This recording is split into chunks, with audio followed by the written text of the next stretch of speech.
निष्कामी पुरुष है और उसकी दृष्टि चाहे किसी को भी देखे वो अपनी कामना से देखेगा। निष्कामी पुरुष है वो अपने भाव से, और जो भगवान का प्रेमी है वो सर्वत्र भगवान देख रहा है। नहीं देख, जड़ चेतन जग जीव जग सकल राम में सिय राम में सब जग जान चिद चिद लक्षणम सर्वम राधा कृष्णमयम जगत। हमको क्या दिखाई दे रहा है? स्त्री पुरुष जड़ चेतन। हम जैसा ये यथा माम प्रपद्यन्ते तास ततई भजाम्यहम्। अगर आप भगवान को विषय मानकर भजोगे तो विषय दिखाई देगा, ब्रह्म मान के भजोगे तो ब्रह्म दिखाई देगा। है वही, दूसरा नहीं। जाकी रही भावना जैसी प्रभु मूर्ति देखी। एक ही भगवान कंस के रंगमंच पर पधार रहे लेकिन अलग अलग सबको दिखाई दे रहे। एक ही राम जी जनक जी के हम मंच पर विराजमान, सबको अलग अलग दर्शन। तो भगवान का अलग अलग दर्शन भाव दृष्टि के अनुसार हो रहा है। तो हमारी दृष्टि कैसी? जैसा हमारा चिंतन होगा, जैसी हमारी वासना होगी।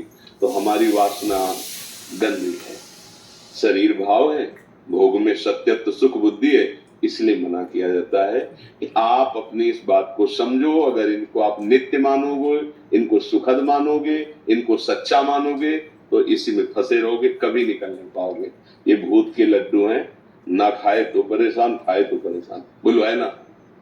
ना खाए तो ललचाए, यार कितना बढ़िया, और खाए तो कभी तृप्ति नहीं। भूत के लड्डू है। हाँ, तो एक भूत लगाओ तो परेशान है, तो पंच महाभूत लगे हैं।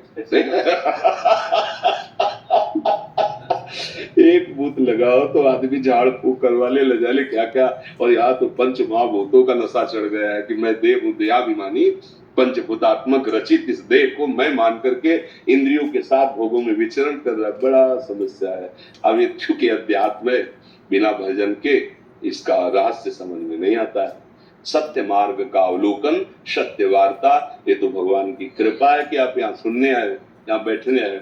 नहीं, सत्य शास्त्रों के वाक्य और संत जो भगवत अनुरागी जन है उनका सत्संग बड़े दुर्लभ है। अगर आ भी जाए तो कुछ ले नहीं पाते, तर्क वितर्क देहाभिमान, और अगर पकड़ ले महासंगस तो दुर्लभ हो पर अगम्य हो, दुर्गम हो। अगर आप उनकी बात समझ गए तो अमोघ है, निश्चित आप परमानंद में डूब जाएंगे। देखो, जब पारस मणि मिल गई तो 100-200 ग्राम सोने की कोई बात रह जाती है क्या? पहाड़ बना लो, पूरी सृष्टि बनाने वाला प्रभु अगर मिल जाए तो आपके पास कमी क्या रह जाएगी? तो हम घाटे में हो जाते हैं। जब प्रभु से कहते हैं हमको ये वस्तु दे दो, ये पदार्थ दे दो, तो हम घाटे में हो जाते हैं। जब 10,000 वर्ष तपस्या की श्री करदम जी ने, भगवान प्रसन्न हुए। भगवान ने कहा क्या आपकी इच्छा है? तो उनका हमें पत्नी चाहिए। तो भगवान के आंसू आ गए, उसी से बिंदुसर बना। भागवत में पढ़ के देखना, बिंदुसर का जो प्रादुर्भाव हुआ भगवान के अश्रु से हुआ। गजब है, मेरी प्राप्ति के बाद भी है। तब कहा कि ठीक है, आपने पत्नी के लिए मेरी आराधना की तो विश्व सुंदरी और परम पावन करने वाली महाराज मनोर शत्रुपा से प्रकट देवहूति नाम की कुमारी आएंगी और तुम्हारा वरण करेंगी। और फिर आगे वाली बात स्वयं कह रहे हैं कि मैं स्वयं पुत्र रूप में आऊंगा और तुम्हें उपदेश करके तुम्हारा उद्धार करूंगा।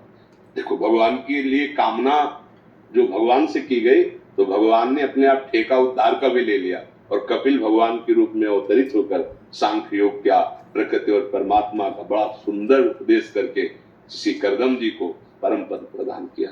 तो अगर हम कोई चाह भी करे तो भगवान से करे और भगवान के ऊपर छोड़ दे, तो वो चाह के साथ, जैसे संखिया जहर है, खाए तो मर जाएगा, पर जैसे दम आदि बड़ी बड़ी बीमारियां हैं, जब वैद्य उससे शोध कर अन्य औषधियों से मिला के देता है तो रोग निवारण, ऐसे विषय हमें मार देगा। और वही विषय जब भगवद अर्पित प्रसाद हो जाता है तो प्रसादे सर्व दुखानां महानिरस्य कहते। इसलिए रोकते हैं कि असत वस्तु की सत्ता को दृढ़ मत करो, ना सतो विद्यते भाव, ना भाव विद्यते सत्ता। समझ पा रहे आप जी? एडवोकेट